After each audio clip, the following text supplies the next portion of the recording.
kita jadi petani itu bisa kita tinggal kerja loh Pak Ali. Ya.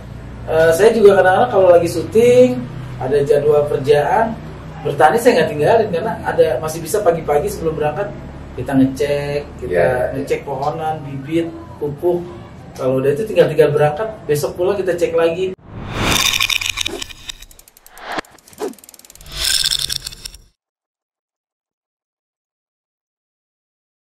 Jadi bukan artis dulu baru bertani ya. dulu. Sekarang kembali ke habitat nih sebetulnya Iya. ya. Jadi dari petani, kemudian Karena jadi artis, rata-rata itu hidupnya itu instan, populer, cari duitnya mudah, nggak ngalamin proses. Akhirnya kadang-kadang kurang bersyukur. Tapi kalau petani, jangankan pohonannya laku, pohonannya tumbuh aja udah bahagia.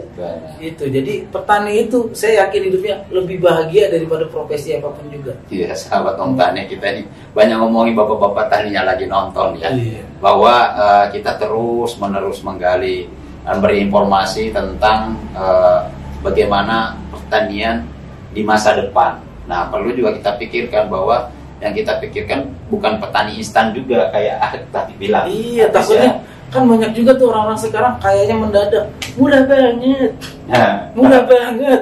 Sekarang kok lama banget tuh kemana? Jadi petani itu kan tidak mengajarkan cara-cara instan, tapi semuanya itu perlu proses. Nanam padi aja kan yang prosesnya nggak semudah yang kita bayangin. Benar. Ngebalik tanah, habis ngebalik tanah, kita baru nanam benihnya tuh di sawah, penyiapan benih. Setelah itu kita ngebajak. Setelah ngebajak baru kita bisa mulai menanam. Habis menanam ngebersihin rumput. Aduh, panennya aja lama. Kalau kita belum punya alat, pakai manual, pakai arit. Setelah pakai arit kita giles misahin padang padi sama biji padi. Ngejemur. Masak nasi aja prosesnya lama juga kan. Itulah hebatnya petani. Akhirnya makin saya percaya kalau dia memang dari awal jadi petani. Itu udah sampai bisa tahu nandur dan segala macam. Tapi ada juga yang aneh nih yang sering saya pikir ya. Kadang ketika harga pertanian naik, banyak mahasiswa tuh demo. Turunkan harga. Dia nggak tahu yang dia demo adalah bapaknya. Ya kan? Dia datang ke DPR, turunkan harga. Mana Menteri Pertanian, mana ini? Padahal dia sedang mendemonstrasi komoditas daripada bapaknya. Bapaknya setengah mati di sana. Bagaimana supaya harga bagus? Anaknya di kota demo supaya diturunkan harga. Setelah selesai demo, telepon minta kirim. Gimana ceritanya? Belum bayar kos, gimana harga tinggi lo demo? Iya, saya kadang-kadang ketemu anak mahasiswa, kamu nggak tahu ya, yang kamu demo itu bapak kamu loh. Ya kan? Bapakmu apa petani? Masa harga tomat naik kamu keberatan? Ya kan, harga tomat naik keberatan, harga cabai naik keberatan. Padahal yang nanam bapak sendiri. Harga cabai-cabian naik nggak? Harga cabai-cabian naik nggak diprotes. Jadi gini sebenarnya yang kasihan petani itu kadang-kadang harga tinggi seperti apapun juga yang menikmati bukan petaninya. Yang saya temui di lapangan tuh kayak gitu.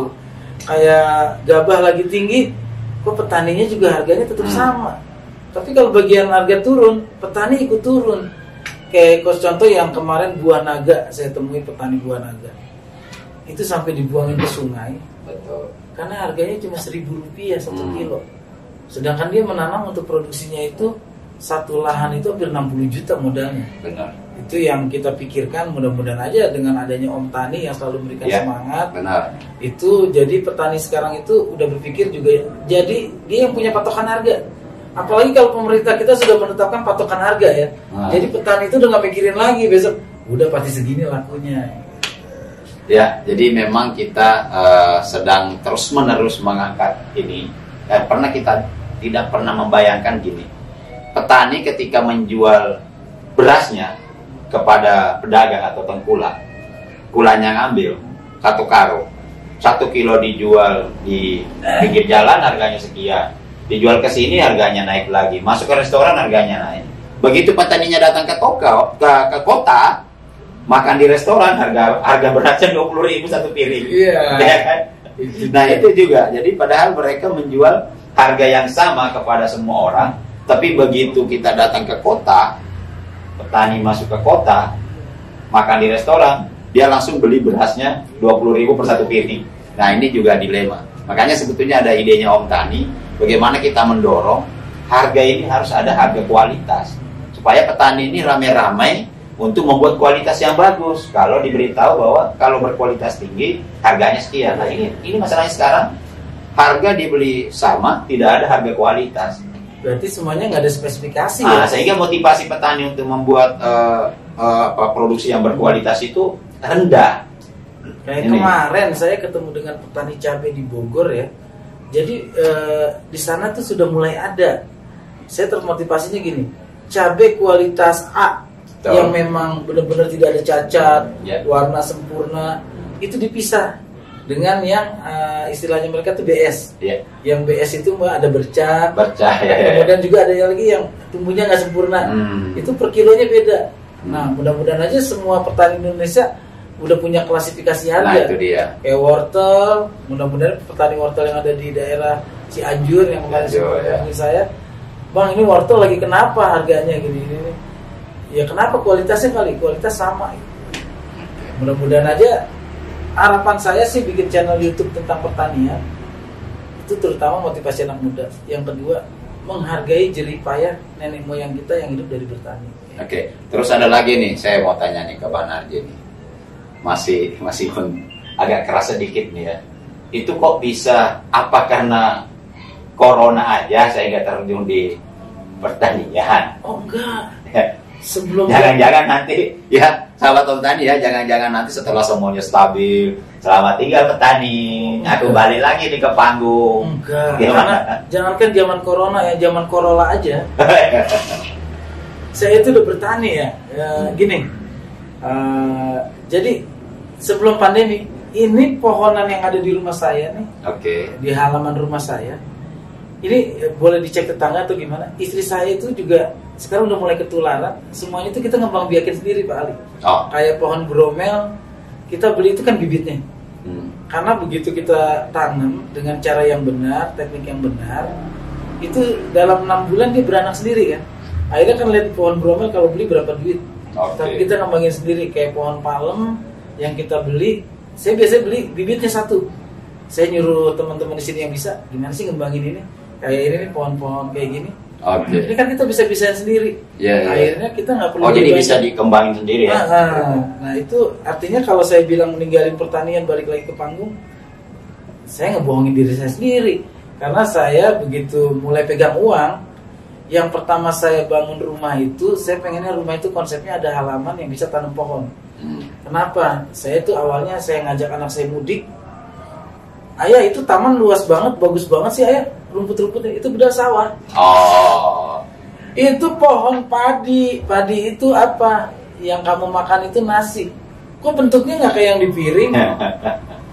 Prosesnya ada, makanya kamu jangan buang-buang nasi yang di piring. Itu untuk jadi nasi prosesnya lama. Jadi kalau Pak Ali bilang suatu hari, ini Om Tani bilang suatu hari saya meninggalkan dunia pertanian, nggak mungkin. Saya sudah berpikir, seandainya makin Allah berikan rezeki yang banyak kepada saya, makin banyak lahan yang saya beli. Karena ngomong-ngomong soal lahan, berapa hektar sekarang? Ya hektaran sih ya belum puluhan ya, cuman ya ada lah memang yang untuk hobi, pertama untuk hobi dulu. Dan untuk memandang kalau mudik itu ada yang kita lihat. Sawah saya udah begini, sengon saya udah gini, jati saya udah begini. Itu saya juga cita-cita pengen banget suatu hari itu punya empang yang luas. Atasnya, di bawahnya ikan, di atasnya itu ada pertanian, bisa anggur, bisa tales. Pokoknya orang kalau nanti anak cucu saya main ke rumah kakeknya, suatu hari jadi kakek Narji, ke rumah engkong yuk, petik anggur sama nangkep ikan. Itu yang happy. Pak Ali kan di Sidrap tahu sendiri lahannya Pak Ali udah siap. Kapan aja nanem?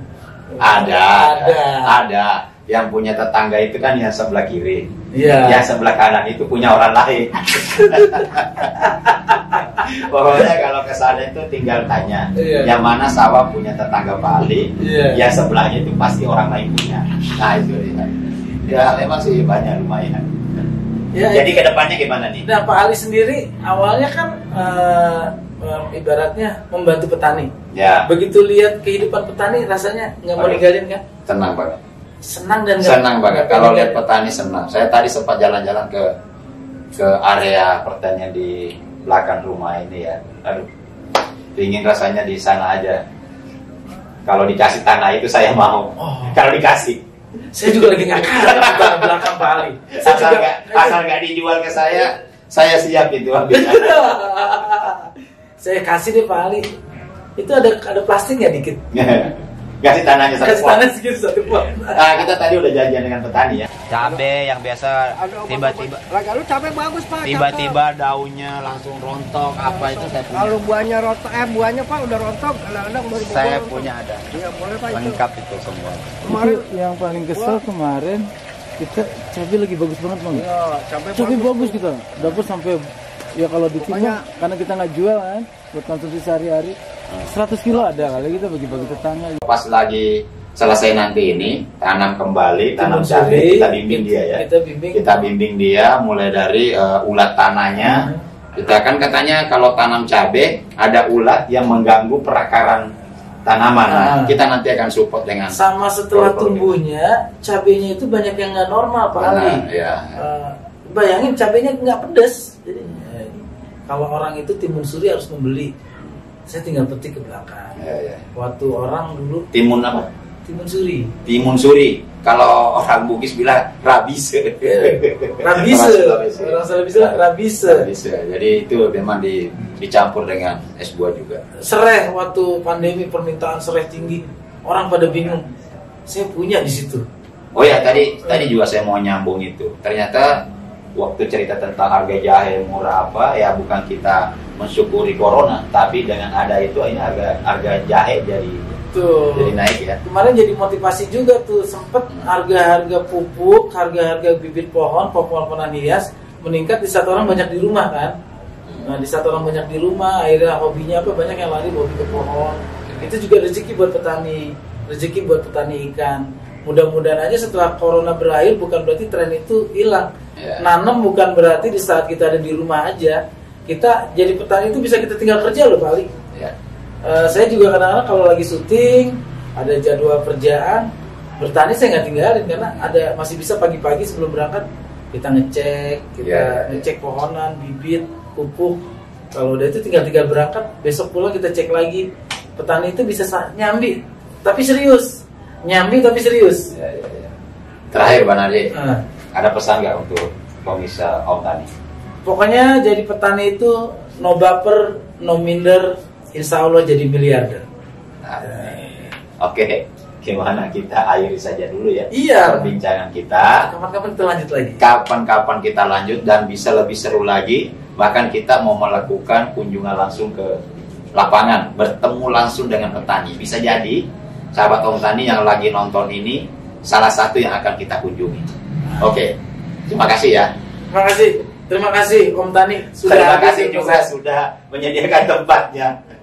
Kenapa saya harus pergi? Ya gak mungkin lah. Masa artisnya saya panggil ke studio saya, mending aku yang cari lah. Beliau kan juga banyak kesibukan yang lain. Iya, Oke, dah. Assalamualaikum.